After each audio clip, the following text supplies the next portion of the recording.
بسم اللہ الرحمن الرحیم۔ السلام علیکم ناظرین، بلڈ پریشر ایک لا علاج بیماری ہے جو کم و بیش 40 سال کی عمر میں ایک فرد کو لاحق ہو سکتی ہے۔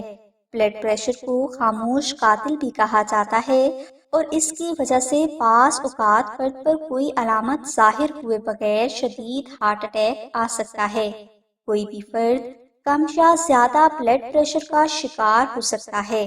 زیادہ تر لوگ زیادہ بلڈ پریشر کی بیماری کا شکار ہوتے ہیں۔ بلڈ پریشر کو کنٹرول میں رکھنے کی بے شمار میڈیسن موجود ہیں، لیکن اگر یہ سوچا جائے کہ بلڈ پریشر کی بیماری سے ہمیشہ کے لیے نجات مل جائے گی تو یہ ممکن نہیں۔ بلڈ پریشر کو کنٹرول میں کیا جا سکتا ہے اور اس کے لیے فرد کو تمام زندگی ڈاکٹر کی دوا استعمال کرنی پڑتی ہے۔ قدیم زمانہ میں اچھی غذا اور صاف ماحول ہر فرد کو میسر تھا، لہٰذا بلڈ پریشر کو اتنی زیادہ اہمیت نہیں دی جاتی تھی، کیونکہ قدرت فرد کے بلڈ پریشر کا علاج خود کر دیتی تھی۔ لیکن آج کسی بھی فرد کو اچھی غذا اور صاف ماحول میسر نہیں، جس کی وجہ سے بلڈ پریشر شدید نقصان کی وجہ بن جاتا ہے۔ اس ویڈیو میں ہم آپ کو بلڈ پریشر کا روحانی علاج بتائیں گے۔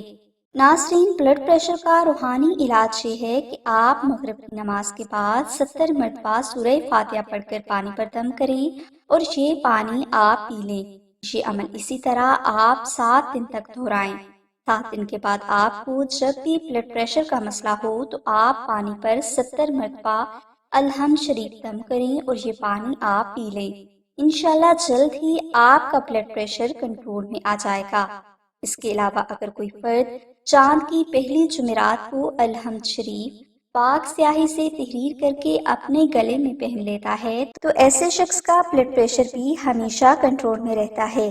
بیان کیے گئے روحانی اعمال کے حوالے سے اگر آپ کو مزید تفصیل درکار ہے تو آپ آمنہ بہن سے رابطہ کر سکتے ہیں۔